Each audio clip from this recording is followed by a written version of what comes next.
Um, just as we wrap up, what can you? Every time I hear a story about um,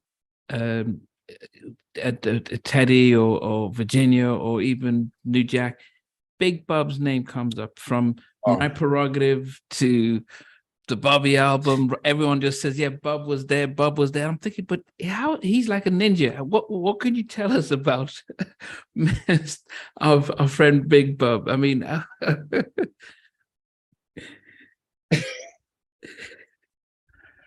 What can I tell you about Big Bob? He was he was magic, man. That dude, you could have a shitty day and Bub come in there and just really just change everything. Bub, first of all, Bub is a songwriter as well as a great artist. He's an amazing songwriter. The stuff that he did for Mary, the stuff that he wrote fucking Prerogative. That's Bub singing in Prerogative. You know what I'm saying? So Bub was an essential part of the New Jack sound. But you gotta understand, Bub was part of that whole cultivating movement when Teddy was young. They were all together they were doing Latin quarters, they were performing all the time. These guys were performers, and Bub was the best one out of them. that big boy, he knew how to do it. But he also was a peacekeeper too. He was really a big peacekeeper. He was amazing. He still is. I just talked to him over the summer. He was absolutely phenomenal. Well, I mean, it's good. I mean, I think we there's lots of love for Bub as an artist, part of today, but singing. But I think a lot of it goes on notice that he is an amazing songwriter, and because he wasn't trumpeted like a lot of other people. You just don't realize that he was there, and he was everywhere, making a big impact. Oh, he was a big influential part of the summer of '91. Really big part of that. Bub was really, really big portion of that. I forgot, we were doing the soundtrack for the House Party 3 record or House Party 2 record. I'm not too Probably sure. House Party 2, yeah. Yeah, so we were all part of that. And those were the few sessions. Those were the guinea pig sessions because the studio wasn't really fully functional. It was half functional, and we made it fully functional. It was really interesting. And also I was still learning as I was going. I was only basically I wasn't even a full-on engineer yet, let alone a full-on mixer. I became a mixer as I was an engineer. And I tell people, well, how do I be a dope mixer? You got to be a great listener. That's the one thing. What would you say? Because if for those of us who might say, what is an engineer and what is a mixer? Because we see the names written down, and we know. So Teddy tends to come down as a mixer, mixing stuff. But there's an engineer who does the recording. So what would you tell us is the difference between what a mixer does, what a record engineer does? Well, I think nowadays, I think people look at engineers as just a tracking person. An engineer right now is somebody who knows how to use a DAW, and somebody knows how to move stuff around, because certain producers don't know how to do that right now. And that's what engineering does. I think the lack of knowledge that the schools give on vocal microphone technique is a problem. Back in the day, the engineer was the mixer. You see what I'm saying? So a mixer is the guy back in the 70s was basically like the assistant. All he did was take the stuff that was there and mix it down to 2 tracks, or what was left by the engineer. And then in time, in the 80s, a mixer became the guy, because of all the automation, that interprets the songs differently to give it a certain sound. When I got involved, I think I was more of a mixer before an engineer, because when Teddy met me, I was mixing and not knowing what the fuck I was doing. I wasn't really tracking. So I didn't know how to track properly until I worked with Teddy. And everybody said, oh, you can't do that. You shouldn't do that. I said, well, why not? So my mixing became my engineering because I hear things differently. An engineer was the guy that technically was sound on what to do and how to do things back in the day. Now an engineer is like, if you know how to run Pro Tools, you're an engineer. You know what I'm saying? And now with mixing, it's really difficult to put a stamp on everything because everybody has like these reference mixes they've been living with. And I think that's where sounds get really messed up. I'm quite proud of all the stuff that I've been doing right now because they're letting me do my thing. There's a guy named J Dot that has High Standards Records, which has Coco Jones. And I was blessed to write for Coco on a song called Falling. But he let me do my thing. He says, John, I need you to go back and do your thing. And that's why her records sound totally different. Totally different. I think that the engineering portion of the today is gone, unless you go into Nashville, unless you go into somebody who knows how to do stuff properly. I don't think people realize that you have to be somewhat of a musician to hear things right, because I would get stuff still to this day that the vocals sound god awful. They have like 18,000 plugins to make it sound right. And my problem is the guys that are engineering it or the clientele that's hearing it are hearing it differently. So they have to put polish on it to make it sound right on speakers that they really don't know.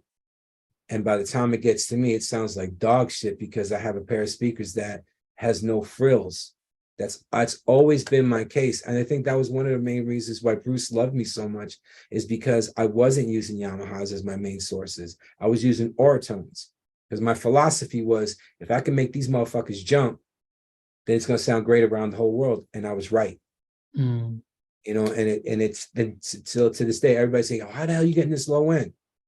No one can touch me on a woman. I don't care who you are. No one can touch me on that shit. But I don't like to do, you know, roughs. I like to do records. And, you know, there's something to be said about that. I think if we can get our new generation of writers, producers, and artists really try to adapt to what was happening back then, I think we would find the next Michael Jackson, the next Celine Dion, the next big artist, because there's no really big artists right now. There's only a lot of content. And I think that's a problem. It's like, none of these artists are really get paid from everything. And that has to change also. You know, it's like, you know, coming from the writer producer side, it's really shameful that we're not getting paid like how we should be getting paid. And I blame a lot of that with the streaming networks, because we should be getting paid a hell of a lot more. And and the artists should be adapted to a hell of a lot more. If that's the case, I mean, we're you know, why be signed? Just put your own shit out there. And because people were asking me, why's your mixes sound different? Like they were talking about the Weekend record that I did. Why's your mixes on the one mix that you did for the Weekend sound totally different from the whole album? It's because I did it. It's my sound. And I wasn't catering to anybody else's sound. I was doing it. And it was great to work with Abel. I think Abel is fucking phenomenal. You know, I just don't, you know, one of my biggest dreams is actually to mix for Bruno Mars. Because I think, to me, he's the closest thing to the next level. But what is the next level when everybody's like on TikTok and they don't even savor the song anymore? After 30 seconds, you're done. There's like, I think within the next 5-6 years, we're going to see a lot of kids going back, because I'm watching it with my son who's 20, and I'm seeing him saying, I don't like that no more, because he's becoming to the fact it's like, because he's been listening to great music from back in the day where people adapt to, you know. It's like I think the music industry is going to change again. And I think it's going to go in a way that I think it's going to be a little scary for a lot of people. You know, when you're dealing with artists right now, they can't afford what we used to pay. And you go to these bigger name, they go to these big time mixers. And sometimes the ego gets in the way, saying, well, you need to pay like almost $10,000 for this mix or $5,000 to this mix because of somebody's name. With me, I never really depended on my name. I depended on the artists that I worked with. So my name could be synonymous for life on my records. I don't give a shit what I did last year or last minute or last second. What's important right now is the artists that I work with right now. What's important right now is not me putting fucking tags on my names on the front of the track. I think that's bullshit. I think that takes away from the artist itself.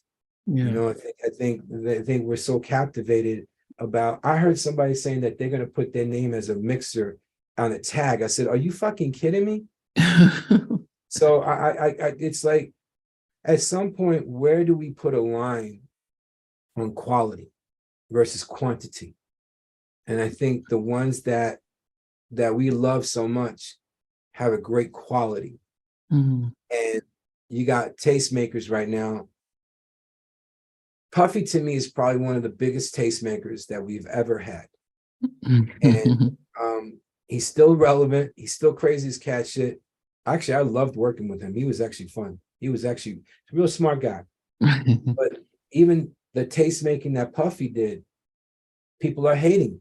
You know, instead of like embracing the culture that these men of my time monarched what is a society of today. It's them doing the legwork. Come on, man. Teddy was the first guy to go, yup. doing tags before tags were even done. He wasn't using it as a tag. He was using it as a call and response. Teddy, fucking back when he was on Big Daddy Kane, he was the originator of that shit. People tend to forget that. Puffy, oh my God. The consummate dude, he was the quintessential New Yorker of putting a dab on it. To me, I thought that Puffy was the new Sammy Davis Jr. of our time. He was an entertainer, an innovator, a great businessman. Well, I don't know about Sammy Davis business, but I know that Puffy was a great, businessman. I mean, he, regardless of what people have to say, the dude made a lot of money, man. Yeah, but that still does. Yeah, great. He knows how to pick artists. Yeah, but it's strange that he's still, as we talk about being relevant, but he was always known that he could promote, he could sell sand to the narrative. That's what I would say, because he would just comes in, he's on your track, and it was always the selling party and cool and everything, and he still does it now.